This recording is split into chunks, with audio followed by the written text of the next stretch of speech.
नमस्कार दोस्तों, मैं एडवोकेट शांतनु याची स्वागत करता हूं आपके अपने चैनल ऑनलाइन लीगल हेल्प में।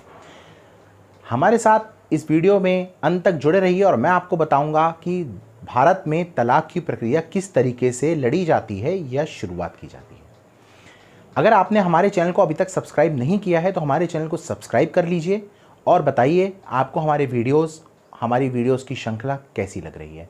अगर आप हमसे बात करना चाहते हैं तो नीचे डिस्क्रिप्शन में भी हमारे कॉन्टैक्ट डिटेल्स और लिंक दिए हुए हैं। हमारे चैनल को सब्सक्राइब करना नहीं भूलिएगा और अंत तक जुड़े रहिए हमारे इस वीडियो में। हम आपको बताते हैं आज तलाक का केस किस तरीके से लड़ा जा सकता है। सबसे पहले दोस्तों, अगर आप तलाक का प्रोसीजर इनिशिएट करना चाहते हैं, चाहे वो हस्बैंड हो या वाइफ हो, सबसे इंपॉर्टेंट चीज़ आपको ये याद रखनी होगी कि आपको सबसे पहले एक लॉयर की ज़रूरत पड़ेगी। जिस तरीके से आप उस लॉयर को बुक करते हैं वो आपको पूरी समझाइश देगा कि आपको आपका केस किस तरीके से आगे लेके जाना है। आमतौर पर तलाक क्यों होता है, उसके कारण कुछ भी हो सकते हैं, चाहे टेम्परल इश्यूज़ हो सकते हैं, कंपैटिबिलिटी इश्यूज़ हो सकते हैं, एडल्ट्री हो सकते हैं। इन पे हमने बहुत सारे वीडियोस बताए हैं। आप हमारे चैनल में आके इन पे डिटेल में आप देख सकते हैं और अपनी नॉलेज को इन्हेंस कर सकते हैं। हो सकता है हमारा ये वीडियो किसी तरीके से आपको मदद प्रोवाइड करे। अगर आपने लॉयर को हायर किया है तो सबसे पहले दोस्तों आपको एक लीगल नोटिस सेंड करना होगा।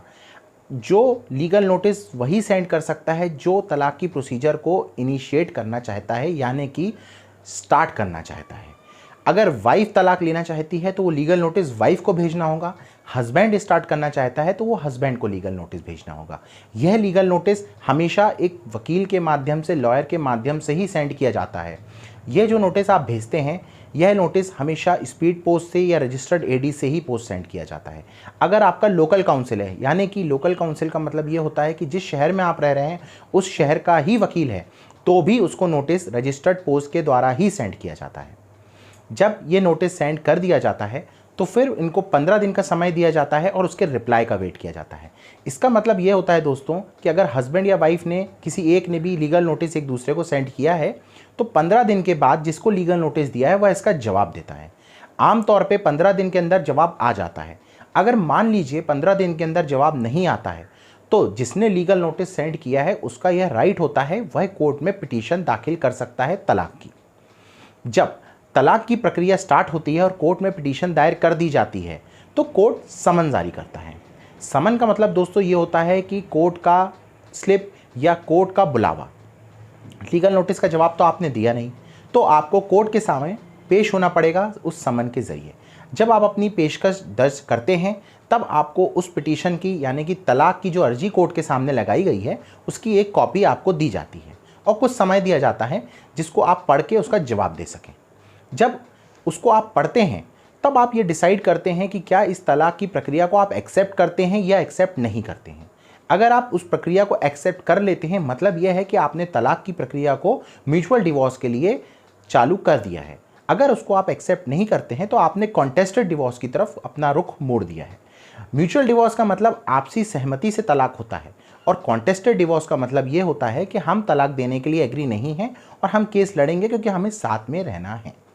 अब ये केस जो है ये पूरी प्रोसीजर पे और सर्कमस्टांसेस पे डिपेंड करता है। मान लीजिए अगर आपने म्यूचुअल डिवोर्स के लिए अपनी एग्रीमेंट बना लिया है और रेडी हो गए हैं तो दोनों पार्टीज को यह साबित करना होता है कि कम से कम 1 साल से दोनों पार्टी अलग अलग रह रही थी।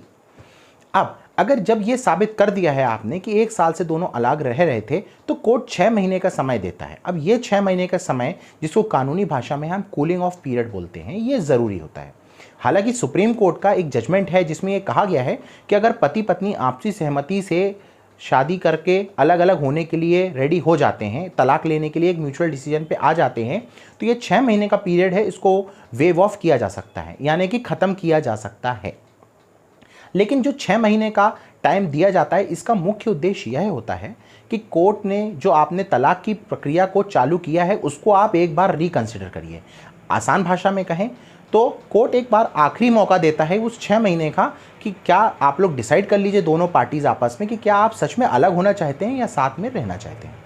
मान लीजिए इसके बाद भी आपका निर्णय नहीं बदलता है तो म्यूचुअल डिवोर्स की डिक्री आपके पक्ष में पारित हो जाती है और आपका तलाक हो जाता है। लेकिन दूसरे हाथ अगर हम बात करें कि अगर कॉन्टेस्टेड डिवोर्स है तो वह एक लंबी प्रक्रिया है जो कि आमतौर से 2 से 3 साल तक खिंचती है, चलती है। यह प्रक्रिया एविडेंस के हिसाब से आगे बढ़ती है। इसमें आपको एविडेंस देने पड़ते हैं, कोर्ट्स में डेट लगती हैं और उसके बाद आपको लड़ करके तलाक की डिक्री लेनी पड़ती है।